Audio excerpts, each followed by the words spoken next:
Hello, everyone, and welcome to the Light and Shadow podcast. I am Gray, and this is a space where we explore the places where consciousness meets mystery, not to arrive at easy answers, but to ask better questions. Today's conversation is about near death experiences, but not in the way you might expect. We're not here to listen closely to what people report when they come back from the edge of life and to ask what those reports might mean, not just spiritually, but evidentially, psychologically, existentially. My special guest today is Robert Coppes, a scientist from Amsterdam who has spent decades studying hundreds of near death experiences. He's a board member of the International Association for Near Death Studies and the author of Impressions of Near Death Experiences. What I appreciate about Robert's approach is that he takes these accounts seriously, without requiring certainty. And he is willing to sit with the tension between evidence and interpretation. Before we start, I want to say this. Some of you listening may have had experiences like the ones we will discuss. Some of you may be skeptical. Some of you may find this confronting. All of those responses are welcome here. This conversation isn't about converting anyone. It is about paying attention. Robert, welcome to the Light and Shadow podcast. Gray, I'm very grateful to you to have me on your show. Thank you very much for having me here. Thank you for joining. So, Robert, you have studied many years and many near-death experiences. From a research perspective, what actually qualifies as an NDE or near-death experience and what does not? That's a very basic question. Yes. Thank you for that. Yeah. Well, near-death experiences occur in many different circumstances, and it's very difficult to really, to discover which ones are real and which ones are not. Let me say that near-death experiences, from a scientific point of view, are those that will rank high on a specific scale. Researchers use scales, of course, to measure something, and there is a Grayson scale thought of by Bruce Grayson, a very good researcher in the area of near-death experiences. Okay. And there are a number of items on that scale. If you tick them, so you have, like, for instance, did you go through a tunnel? Did you see deceased relatives? Did you have a difference in time perspective? And many questions like those. And if you tick them, the higher number of ticks you do, the more we would say it's a near-death experience. Now, having said that, it means that in many different kinds of circumstances, people can have a near-death experience. It's not the circumstance under which a near-death experience occurs defines an NDE, but the experience itself. Okay, so that's an experience. That's helpful because it keeps us from collapsing every intense spiritual experience into the same category. Specificity here that matters, actually. Right. Yes. So we know that near-death experiences most often occur in medical critical situations, like a cardiac arrest or with an accident.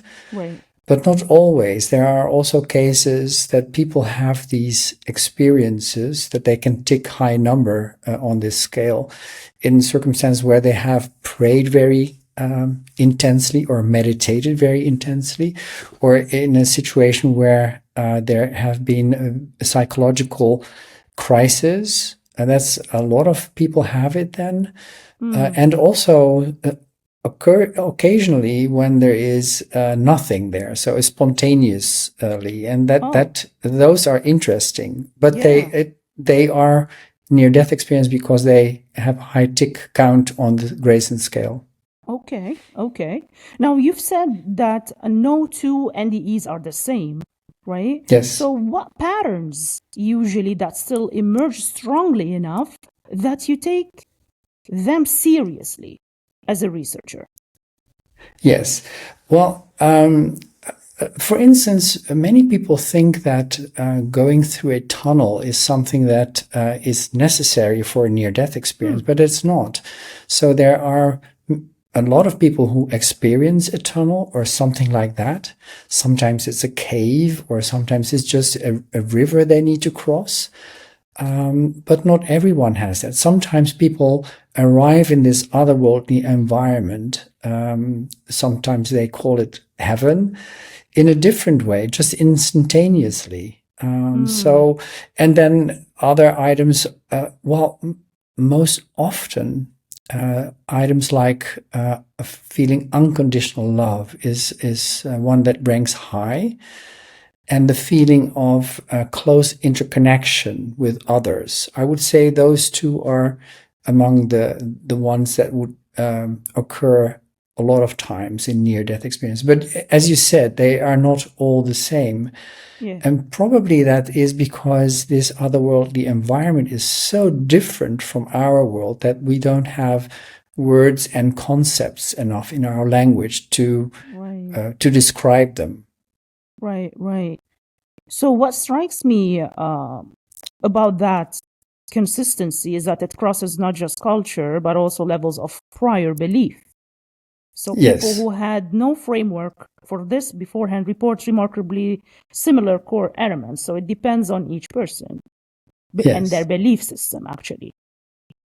Well, so how they transition, it depends on their background belief system, correct?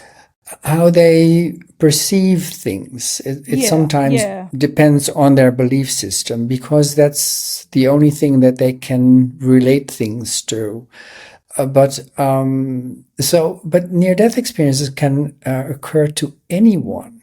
I mean, every single human being who lives can still have a near-death experience. So it is cross-cultural, cross religions. We see near-death experiences in many religions, in many places on Earth, and rich and poor, no matter what kind of color of skin you have, men, women, anything, anyone, all walks of life can have a near-death experience. And that is what we see in reality. Right. You have argued that there is circumstantial evidence suggesting near-death experiences are real phenomena rather than pure imagination. Yes. So what kinds of evidence do you find most compelling, and why? As a researcher, I was very much interested, of course, in the stories itself. But as a researcher, I wanted to have some proof that these stories are not just like fairy tales, because they are so wonderful. It's full with love and feeling of close connection with everything and everyone. So the kind of proof that is important are the veridical observations, and I need to explain that word a little bit, because it's a term that is that's used in science, but it actually is verifiable out-of-body experiences. Now, picture the situation where someone has a near-death experience. So in all cases, they leave their body because they go somewhere else. Their body is somewhere, and their consciousness goes somewhere else.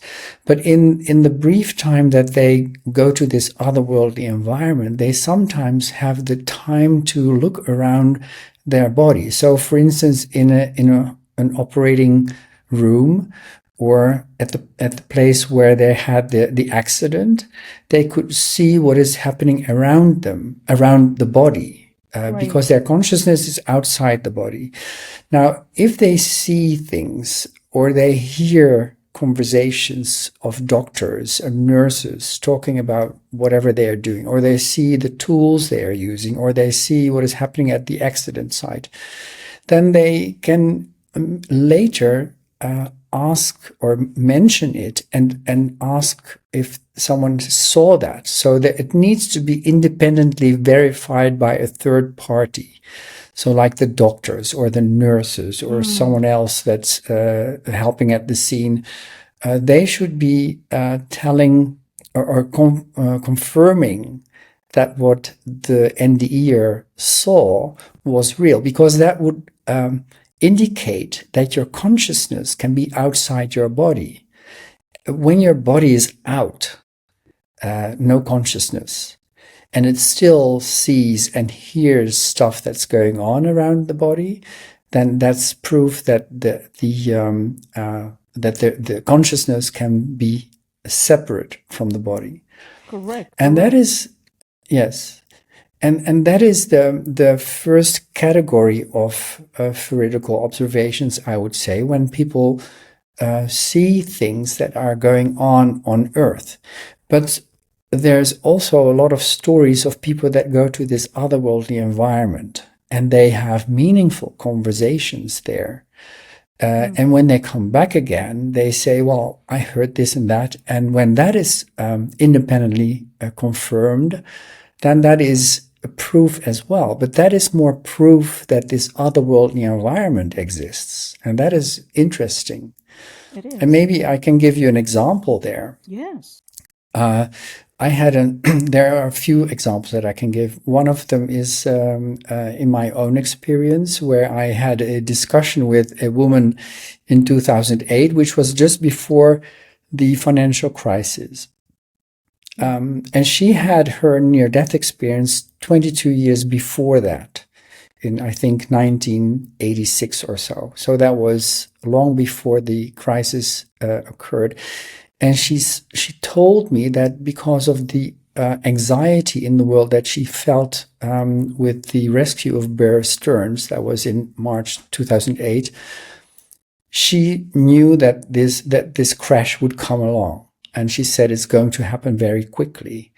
And I thought that's nonsense, because everything was going well again. The Federal Reserve rescued the bank, the investment bank. And everything went up again. The stock markets went up again. And she really said to me, no. This is just not real. It is going to crash. Everything is going to crash. Many people, many millions of people will be affected by it. And I thought, I'm an economist from the basic education that I had. And I thought, she's wrong. I made my notes, went back home. And then a half year later, in September, things went really wrong. And then she said to me, I told you, I said that before. And she had that information already in 86, but she said, I had this information not with a timestamp. It was not like in September 2008, it's going to happen. No, she had everything on the other side is with feelings, there's no words. It goes with, It's a download. It's a download. It's telepathy. And if you're back here, you don't know how to interpret it, and until the moment comes. And she said the tension in the world at the start of 2008 was such that I knew this was the moment. Now it's going to happen, because she had been there for 22 years, and she thought, I don't know what to do with this information. It doesn't match with what I see. And there it was. And there I was at the right moment. You witnessed that. Yeah. And there's another story, like a woman who had her near-death experience. She went to this, what she said it was heaven. She met with deceased relatives, and one of the relatives presented himself as a baby boy, and then and told her, I'm your brother. And then she says, I don't have a brother. And the baby boy said, remember how I look like, and remember how I'm dressed, and go to your father when you're recovered and ask him about me. And well, after she recovered, she asked her father, and the father said, yeah, you had a baby brother before you, was born before you, but it passed away very quickly. And we were so devastated that we didn't want to talk about it. And especially when you were there, we didn't want to talk about the deceased baby brother. And she had that information, she got it from the other side. So it shows you that the other side has meaningful conversations with people. Yeah, and that's also showing us the power of the consciousness itself, that it can transport itself to, there's no limit to any timeline and to any dimension, to any reality. It just can give you the information from whenever, wherever. So that is Yes. so it's not proof in the scientific sense, but it's enough to No. warrant serious investigation rather than dismissal. So that feels actually intellectually honest. So what is the strongest skeptical explanation you have encountered, and where do you think it falls short? There is research going on in several places, and like in Belgium, there is a research group that does good research. But the interesting thing is, every time they find information that seems to point at something happening on the near-death side, they reason it to go away. And it's too complicated to explain that, but that's something that I'm a little bit wary of. Very good research has been done also in my country, in the Netherlands, and repeated in the United States and in the United Kingdom. It is a prospective study, and that means it's a term that means that it can be reproduced. So it was reproduced in the UK and the US. And it was a research where in 10 hospitals over a time span of 13 years, they took every cardiac arrest that was taken into the hospital into the database. And then when this person was resuscitated, and they would ask just one question: do you have a recollection of being out? And there were like 344 cases, and 62 of them, so that was 18%, had a recollection. And those were the near-death experiencers. Now, the interesting thing is you have then two groups, one group with the NDE and the other group without. And then you can see what the differences are between those groups. And if there is a difference between the groups, then that might constitute the near-death experience. Well, the interesting thing is, and that was found in the Netherlands, but also in the UK and US, there is no difference. Like, all cases had a lack of oxygen during their cardiac arrest. All cases had a dying brain that creates maybe substances that could trigger an NDE. Those are the things that are most of the time mentioned by skeptics. But this kind of research shows you that that's not the case. So it's not because of lack of oxygen or substances in the brain. And some other things were ruled out as well, like fear of death, medication, a prior belief in certain things because of your religion and stuff like that. So, but that's interesting research. Yeah, it's interesting actually. Yeah. So basically, near-death experiences occur in medical crises as well, but also during meditation, prayer, or spontaneously, as you mentioned earlier. Yeah, it can happen in those cases. But what does that variety of triggers suggest to you? Well, nothing actually. It is what I started out saying is that the experience itself is what it defines to be a near-death experience. So that's the Grayson scale. If you tick enough boxes of that, then you have had a near-death experience. That's how we define it. And the circumstance under which it occurs, that has nothing to do with the near-death experience, to say it like that. So if there are cases where they, like I know one case, one guy who had a spontaneous near-death experience sitting on a beach in India, talking to, I think, a Japanese girlfriend he had. But so It was spontaneous, but he could tick a lot of things. He had a very deep near-death experience. So the experience itself defines that it's an experience, and not Right. the circumstance under which it occurs. But Yes, most of the interesting because cases, they occur in medical situations, critical for the most medical part, yeah, but situations. yeah, Yeah, what I understand it implies that these experiences might not be solely about proximity to death, but about a certain state becoming accessible under different conditions. So you emphasize unconditional love and yeah. oneness as central aspects. Why do these appear so consistently across cultures and belief systems? That's a good question. I mean, that apparently that there is something going on there. You know, unconditional love is mentioned by almost all NDEers. And the feeling of interconnectedness is mentioned by very many of those. So there is something going on there. But then it starts to be something that you ponder upon. So what does it mean that we are all connected? Some even say that we are actually one, that there is one source that we all come from, and we will go back to that source. Some people go even further than that. They say we are God. We are divine within us. We have a part of the divinity within us.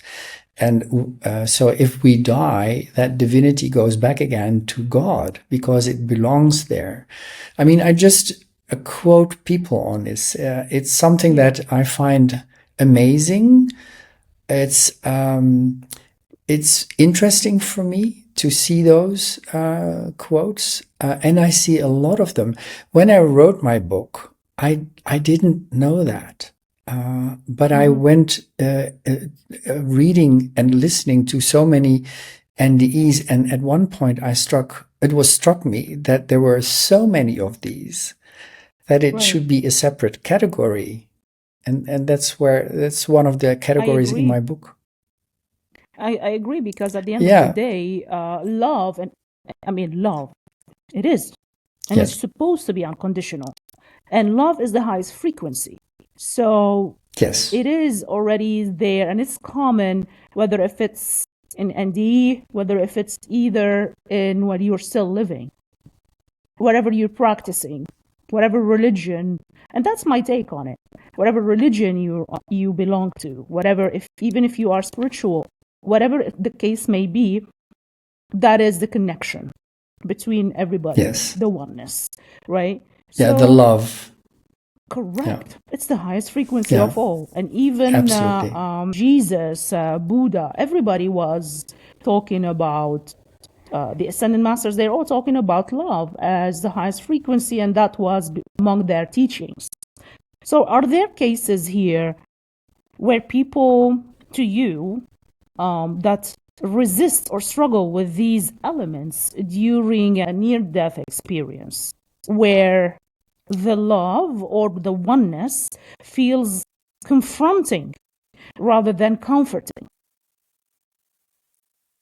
Well, I have to say that there is a category of near-death experiences that has distressing elements in it. Some of those NDEs struggle with, for instance, the high speed in which they travel through the tunnel, because it's some people say it's at the speed of light, and so it may scare them, or Right. they find themselves in a black velvety space where there's nothing there. Some NDEs start like that. Some people find that terrifying. Some people find their life review terrifying because they see what they did to others, but they see it from the point of view of those others. And that is Oh, very wow. important idea. Yeah. And that's said constantly by many people. And then there are also cases where people see really terrifying things. It is a subset of near-death experiences, but we cannot just neglect them or say brush them away or so. That we shouldn't do, because they are there, and there's too many of those. I mean, it's still a subset, and most cases turn happy again, blissful again. And at this point that I'm talking about that, I really need to explain it a little bit better, because otherwise people will be afraid. Yeah. What we understand from these NDEs is that it can happen to anyone. Distressing NDEs do not only occur or are only reserved for people that have been bad. And bad is a difficult word because on the other side there are no good words like good and bad. Yeah. So you probably more like a people review. there. Well, it could be a review, but it's like those things can happen to anyone. And there are cases of very nice people who have had very distressing NDEs. And there are cases of very bad people who had killed a lot of people, who have had a blissful NDE. So there should be another explanation for it. And the explanation that we think that may be real is that these experiences pop up from your collective conscious, where there are images of pain and sorrow and fright. But they can also pop up because of your own history of fear. For instance, there are some cases where people have been brought up with the idea of hell and purgatory, and that was so invested in them that they were so afraid of it, that because of this fear or other fears like being raped or so, things like that, that would pop up in their NDE. Wow. But having said that, they don't stay there for always, because that's not what I understand. Many of these NDEs turn blissful again.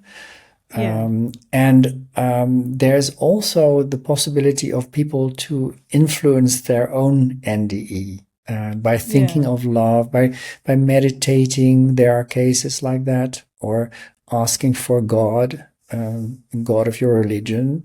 Then things change also. Right. Yeah, that makes sense. And also probably I would think of it this way. If you're suddenly, confronted with this total transparency in the near death experience, and an unconditional acceptance, but you have spent your life believing that you are unworthy of that, and you're not enough, and you're not lovable, and etc., then it would be destabilizing for them afterwards.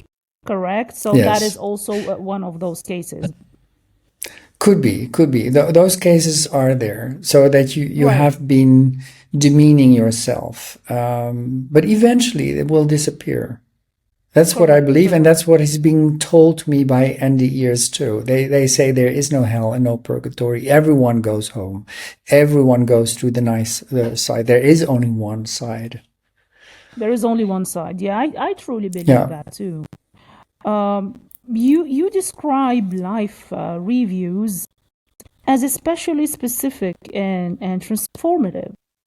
What makes them different from memory or reflection? What I see is that people who have had a life review, so not everyone has a life review, but that's one of the items in an NDE. It's also one of the tick boxes. Yeah, not everyone has a life review, but the people that do have a life review, they see their whole life, or they see parts of their life, but they can go into detail, or they can zoom out and see the whole picture. And the interesting thing there is that they see what they did to others, not only from their own point of view, like you're doing something to someone else, but you see it from the point of view of that other person of the people that you interacted with. You become the other person. And that's strange in two ways. First, it shows you that you can feel it, what another person went through. And the other thing is that apparently there is no a distinction or no separation between you and the others when you are on the other side. I mean, when we are here and I would go into the street and I would hit someone, I don't feel pain. The other feels pain. But when I die, I will feel that moment from also the point of view of the other. And I will feel sorry because it hurts. Or, so better do nice things. So that's what I always 100%, advise. because consciousness, it's a mirror, actually. It's a reflection, and it's consciousness experiencing itself in a different form. So I feel like when you're experiencing the impact you had on others from their side, that would be extraordinarily difficult to dismiss or forget, because again, it is the interconnectedness, the oneness. It's a collective consciousness. You are one with the others, and they are your reflection. So Yes. I totally agree with that, 100%. Now, how do experiencers describe the moral or the emotional framework of a life review? Is it what I mean by that? I'm not talking about fear but I'm talking about, is it judgment? Is it understanding? Is it something else? What did you get from those experiences? That's a very important question. What I understand from all these NDEs, and that is the thing that struck me when I first started researching this 30 or more years ago, is that there is no judgment. There is no judgment. Even if you feel all the things that you did to someone else, supposedly it's very painful for the others. There's no judgment there. There's no judgment for anyone. When you see your life review in the presence of the light, which is most of the cases happens. So there's a light or light beings that they show you your life. You don't look at it alone. There is no judgment. And why is there no judgment? That would be a good question to ask. I think it is that because we are all the same, we are all one, we are all from the source. So why would one part of the source be judging someone else? And another thing that I understand from NDEers is that your life review is only to see your place on earth, your place in the whole, everything that's happening. What did you do? Why did you do it? Why were your choices there? There's a free choice as well. And there's also an understanding for why you did some things, because you came from a certain background. You had an education. You had certain genes that limited you in being nice to others, perhaps. Or you had wrong role models. You didn't have too much love, things like that. I mean, there are so many reasons why people do the things that they do. Also the nice things. Yes, I agree. That sounds more like accountability than judgment. A kind of truth telling. Well, accountability is a little bit like there is a judgment, but that's still not the case. It's like understanding, just seeing what it was. Why did you do these things? Yes. Okay. It's like a kind of truth telling that doesn't require any external judgment or judge, because the truth itself is undeniable. Okay. So exactly, the truth. It's all about the truth, getting the truth on the table. That's what some NDEers say. The moment that I really accepted the truth, the things that I did, then I was off the hook, so to speak. Here you go. Yeah. So light is central in many NDEs. How do you how do your experiencers or experiencers in general typically describe it beyond just brightness? Yes. Well, the description is most often that they see this brilliant light and they can just look at it without putting on glasses or hurting their eyes or so. But what is the light? That's very unclear. I know one person asked, "What is the light?" And the answer she got was, because she asked, "Is that God?" And then the answer was, "No, it's not God. It's when God breathes." And I find that still incomprehensible. I don't know what to do with that.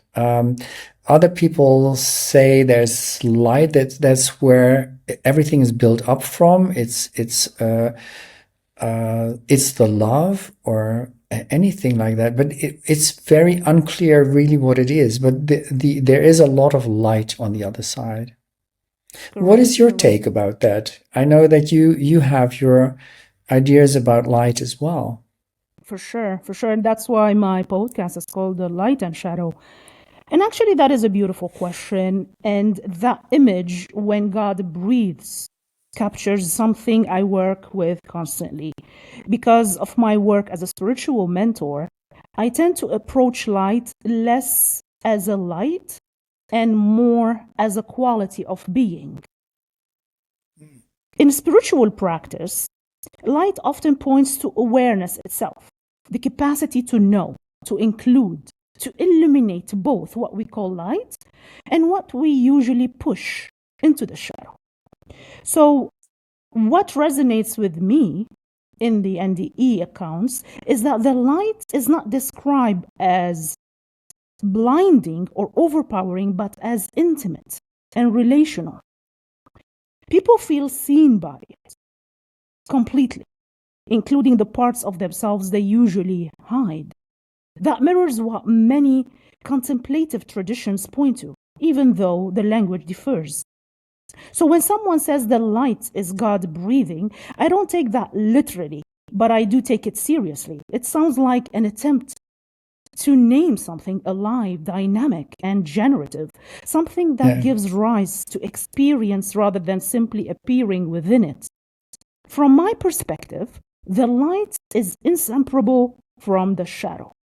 It is the same awareness that reveals love and unity, but also makes the conscious of responsibility, impact, and truth. That may be why encounters with it are so transformative. They don't let us bypass anything. It's transformative because people who have seen the light, they change. Actually, every end year changes because it is something that you cannot just neglect. It's not something like a theater play that you see and think next day you forgot about it. No, you cannot. It really changes people. It's transformative. Yeah, and I think what draws me to these accounts is that they are describing something beyond comfort. They are describing reality meeting us completely. And that includes everything we have been avoiding. Yeah, and here you come back to the truth again. So everything, all the truth is on the table. There's when there's light around you, there's nothing you can, and you cannot hide anything anymore. And that's how I would see 100%. it. Yeah. So building on that, do you see the light in NDEs as symbolic, experiential, or something we simply lack language for from your point of view? Oh, yeah. The description of everything that happens in a near-death experience is something that NDEers struggle with because they say it is ineffable. There are no words for it to describe what it is. Also, the light, it's more than just light. Light is something that we define as something in waves or in particles. So it depends on how you look at it.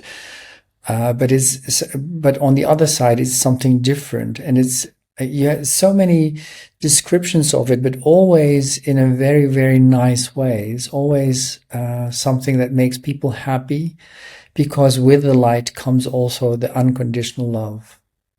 And having said that people change, I don't want to say that they start turning into saints or so, and the ears are just people like us, with their flaws, and sometimes their flaws just stay there. 100%. I mean, the experience itself defies categorization. And basically our, human being impulse is always to make it fit into existing frameworks rather than let it challenge them.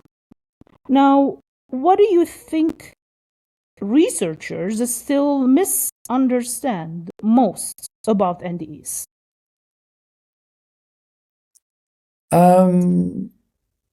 Well, there are researchers that are trying to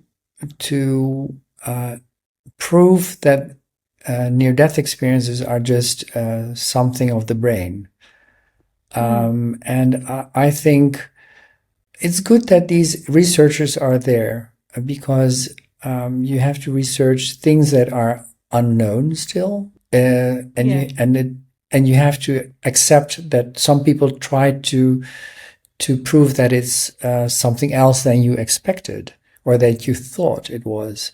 So they are valuable in that sense, but they need to do the research well. And there's a lot of research going on. And the interesting thing is the organization that is doing this kind of research or propagating this kind of research, that's the International Association for Near-Death Studies.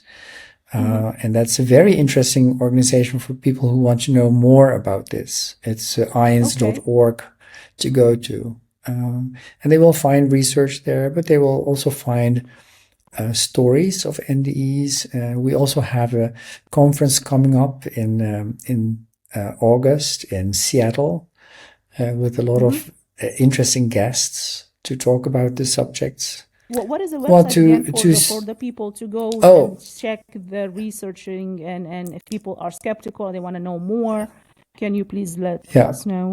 Yeah. It's IANDS, IANS.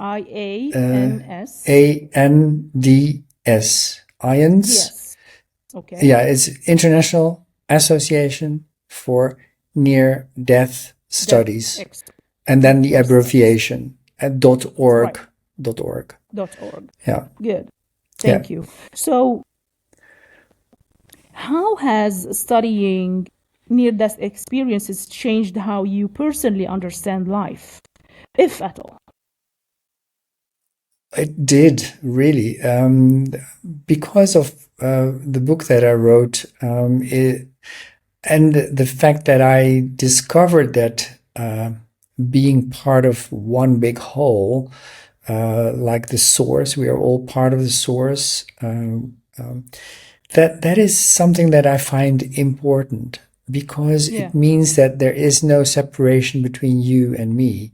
And there is also no separation between us and the people that we really despise. I always say that we all have people in our minds that we don't really like, but they are eventually, in the end, they are also from the same source, and they have unconditional love within themselves as well. It's difficult for them perhaps to express that because of their upbringing or their genes or whatever reason. But these people are loved beyond our wildest dream as well, just like we are loved beyond our wildest dream. I totally agree. Everyone, with no exception, is totally loved. And I agree that basically people, even if your worst enemy or someone that you despise is actually reflecting the parts of you that you don't like in yourself. That is just eliminating that. Yeah. So thank you for sharing that. It's clear that that work has shaped you, not just informed you. Yeah, and more than that, only that, it is that I realize that if I do something to others, I do it actually to myself. It still doesn't mean that I'm really a saint or so, but it has changed myself, and those kind of things have changed NDEers as well. They will think twice before they do something to another, and I really believe that when more people would understand that near-death experiences are real, and that comes from those veridical observations, that people will look at what are the main messages. So that's unconditional love and oneness. If I do something to you, I do it actually to myself, and better to do loving things. And if we all would understand that, then I think we will have a better world where it's better for nature, because nature is important too. I agree. It all depends actually right now on self-awareness and how aware you are of your behavior, of your action, of your thoughts, of your words, everything. It's the key word here is awareness. So if someone has never had an NDE, what do you think they can still take seriously from this research? I think it's very important for people to understand that these experiences are real, and then listen to some of these people, read from a near-death experience, or read my book, because there's hundreds of quotes in my book from near-death experiencers that will show you what it is. It gives you a good impression of what they are. No one can really say what they actually are, because it's ineffable. You cannot really explain what happened to you. But if you hear a lot of these stories, it will affect you too. It will make you think twice. You will understand that what you do to another, you do to yourself, and that love is very important. So the notion that you understand this better already makes you more, well, I don't want to say more valuable. Everyone has value. There's no person that has no value on earth. We all are valuable. And so important we are. So, but it's nicer if we do nice things, because in your life review, you will see the nice things, and you will see what it did to others from their point of view. 100%. That's a grounded takeaway. These accounts don't require belief in an afterlife to have value. No. They point to qualities of being that matter here and now. Yes, so, absolutely. Yeah. What do you hope listeners are more careful about believing after this conversation, after watching this podcast? Yeah, you know, that it's interesting that people who are very much into a religion and have their NDE become less religious and more spiritual. So it changes. And I don't think that's for the worse. I think it's for the better, because any religion is, it has dogmas in it and has rules. And the other side is all about liberty, freedom, total love, and without restrictions. In any religion, there are restrictions. In reality, on what I understand from NDEers, there are no restrictions to love and compassion. And that's for me, that's one of the most important things that I understood. That is important, and there should not be any restriction on love and compassion on earth either. From not one direction, not from legal sense, not from religious ways or whatever. That's important. Love and compassion. 100%. I totally agree with that. And that's my work as well, is based on love and oneness, and, having more self-awareness, because at the end of the day, in my opinion, religion is more about power and control, not freedom. Yeah. It's a division. So I think absolutely. You're right. Yeah. And I think that's the right balance, when to become more spiritual, remain open, That's what I want to tell our listeners and viewers today. Remain open, but do not abandon discernment. Mystery doesn't require credulity. Yeah. So, Robert, thank you. Thank you so much for joining today. This has been a conversation I will be sitting with for a long time, and I hope the viewers will too. To everyone listening today, I want to leave you with something Robert said.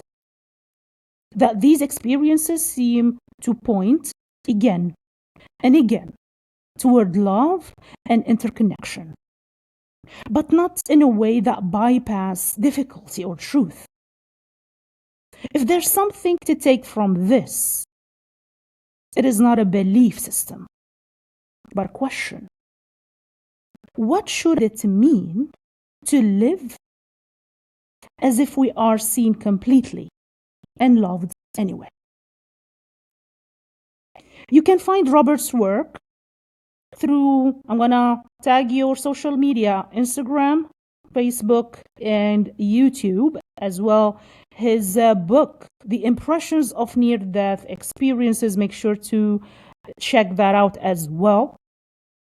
And if you would like to say your social media platforms here, Robert. Yeah, people can find me on my website, and that's www.bobcoppes, Coppes, bobcoppes.com. And there's information on my books. There's also a form that people can ask further questions if they want to. And all your social media platform is already there as well. So if this conversation brought something up for you, if you are recognizing patterns in your own life, that insight alone has not shifted, or if you are drawn to work that integrates the spiritual with the embodied, I work with people at exactly that edge. I'm a quantum-informed spiritual mentor and multidimensional seer. I work where self-awareness and healing stop working, helping people transform at the pattern level through the Grey Aetherius Academy and my private coaching. You can find more all at the link description below, or my social media platform, Grey Aetherius, Instagram, TikTok, and YouTube. If this conversation simply left you with questions, take your time with them. Talk to someone you trust. Sit with it. You don't have to resolve it today. This is the Light and Shadow podcast. Thank you for listening with an open mind and a discerning heart. Until next time. Thank you, Robert. Thank you for joining. Thank you, Gray.